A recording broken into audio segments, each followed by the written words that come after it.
आप वर्तमान स्वरूप आज कंप्यूटर का देख रहे हैं वो इस तरह का नहीं होता था।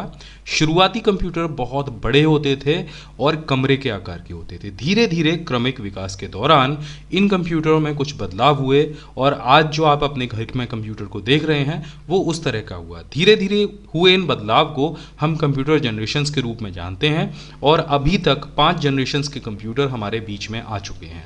तो अब जान लेते हैं कि प्रारंभिक कंप्यूटर से वर्तमान कंप्यूटर के बीच में कौन कौन से बदलाव हुए और वो कौन कौन सी पीढ़ियां हैं। तो सबसे पहले बात करते हैं प्रथम पीढ़ी के कंप्यूटर्स की।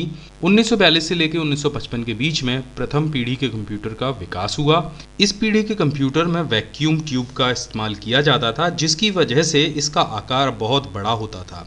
ये कंप्यूटर बिजली की खपत भी बहुत ज़्यादा करते थे और चूंकि इसमें जो ट्यूब होती थी वो बहुत ज़्यादा गर्मी पैदा करती थी, इसीलिए यहाँ पर एसी का इस्तेमाल बहुत ज़रूरी होता था। इस कंप्यूटर की सबसे बड़ी बात यह है कि यहाँ पर जो आप विंडोज़ इस्तेमाल करते हैं आज के दौर में बड़े धड़ल्ले से, यहाँ पर वो विंडोज़ या ऑपरेटिंग सिस्टम नहीं होता था। इसे चलाने के लिए जो प्रोग्राम्स बनाए जाते थे वो कंप्यूटर पंच कार्ड में स्टोर करके रखे जाते थे, इसीलिए इसमें डेटा स्टोर करने की जो क्षमता थी बहुत कम होती थी। साथ में ये जो कंप्यूटर थे बहुत स्लो चला करते थे। इन कंप्यूटर्स में मशीनी भाषा का इस्तेमाल किया जाता था, यानी ये कंप्यूटर सिर्फ मशीन लैंग्वेज को समझा करते थे। अब बात करते हैं दूसरी पीढ़ी के कंप्यूटर्स की कि क्या क्या बदलाव हुए उन कंप्यूटर्स में। इन कंप्यूटर का जो विकास था 1956 से 1963 के बीच में हुआ और ये कंप्यूटर देखने में कुछ इस तरह के हुआ करते थे। आकार की अगर मैं बात करूं तो प्रथम पीढ़ी के कंप्यूटर से इनका आकार थोड़ा छोटा हो गया था, क्योंकि यहाँ पर वैक्यूम ट्यूब की जगह पर ट्रांजिस्टर का इस्तेमाल किया जाने लगा था। ट्रांजिस्टर वैक्यूम ट्यूब से काफ़ी बेहतर हुआ करता था। इन कंप्यूटर में मशीनी भाषा के स्थान पर असेंबली लैंग्वेज का इस्तेमाल हुआ था और डाटा स्टोर करने के लिए अभी भी यहाँ पर पंच कार्ड को यूज़ किया जाता था। हालांकि आकार के हिसाब से और बिजली की खपत के हिसाब से ये कंप्यूटर पहली पीढ़ी के कंप्यूटर से कहीं अधिक बेहतर हो चुके थे। अब बात करते हैं तीसरी पीढ़ी के कंप्यूटर के बारे में। इनका विकास 1964 से 1971 के बीच में हुआ था और ये कंप्यूटर देखने में आज के वर्तमान कंप्यूटर के जैसे ही होते थे। हालांकि आप देख रहे हैं यहाँ पर मॉनिटर और कीबोर्ड का इस्तेमाल तो किया जा रहा है, लेकिन माउस अभी भी यहाँ पर नहीं है। ट्रांजिस्टर की जगह पर इन कंप्यूटर्स में इंटीग्रेटेड सर्किट का इस्तेमाल होने लगा था। आकार बहुत छोटा हो गया था, गति भी पहले से बढ़ गई थी। पहले कंप्यूटर की जो गति होती थी वो माइक्रो सेकंड में नापी जाती थी, लेकिन इनकी गति जो बढ़कर माइक्रो सेकंड से नैनो सेकंड्स तक पहुंच गई थी, यानी ये उससे ज़्यादा तेज़ी से कैलकुलेशन करने लग गए थे और इस कंप्यूटर को चलाया जाता था कीबोर्ड की सहायता से। तो ये पहले से बहुत ज़्यादा बेहतर थे, चलाने में आसान थे। इस पीढ़ी के कंप्यूटर को छोटा और सस्ता बनाया गया था, साथ में ये उपयोग में भी बहुत आसान थे। इस पीढ़ी में जो प्रोग्राम थे, जिन प्रोग्राम्स को इस्तेमाल किया जाता था वो थी आपकी हाई लेवल लैंग्वेज यानी उच्च स्तरीय भाषा, जिसमें पास्कल और बेसिक का विकास हुआ था। तो ये पहले से बहुत ज़्यादा बेहतर थे। अब बात करते हैं चौथी पीढ़ी के कंप्यूटर के बारे में।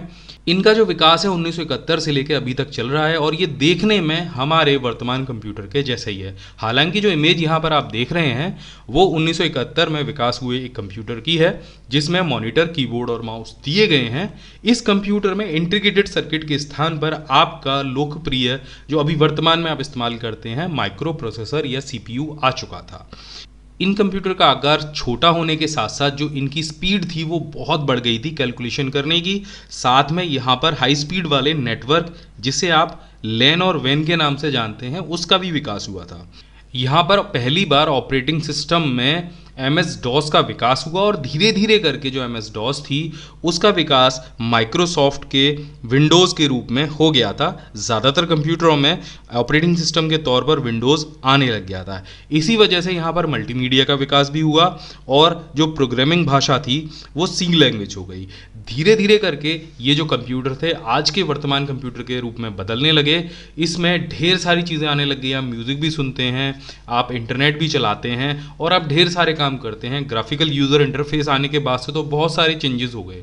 तो धीरे धीरे करके ये जो कंप्यूटर थे इन्होंने हमारे अपने घरों में, ऑफिसों में, कार्यालय में, स्कूल में अपनी जगह बना ली और इनकी जो पहुंच थी वो हर आम आदमी के घरों तक हो गई। धीरे धीरे विकास की ये पीढ़ी आगे बढ़ने लगी है और अब आने लगे हैं 5वीं पीढ़ी के कंप्यूटर यानी 5th जनरेशन के कंप्यूटर।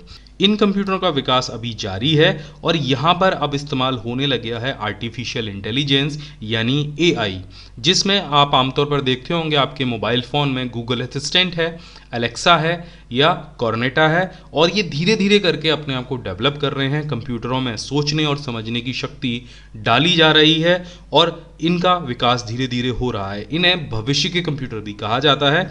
इन कंप्यूटर्स में क्वांटम कंप्यूटेशन और नैनो टेक्नोलॉजी भी भविष्य में आ सकती है। तो ये थी कंप्यूटर की 5 पीढ़ियां। आशा करता हूं ये वीडियो आपको पसंद आएगा और आप इस चैनल को जरूर सब्सक्राइब करेंगे। आगे भी आपके लिए ऐसे ही वीडियो लेकर आता रहूंगा। जय हिंद, वंदे मातरम।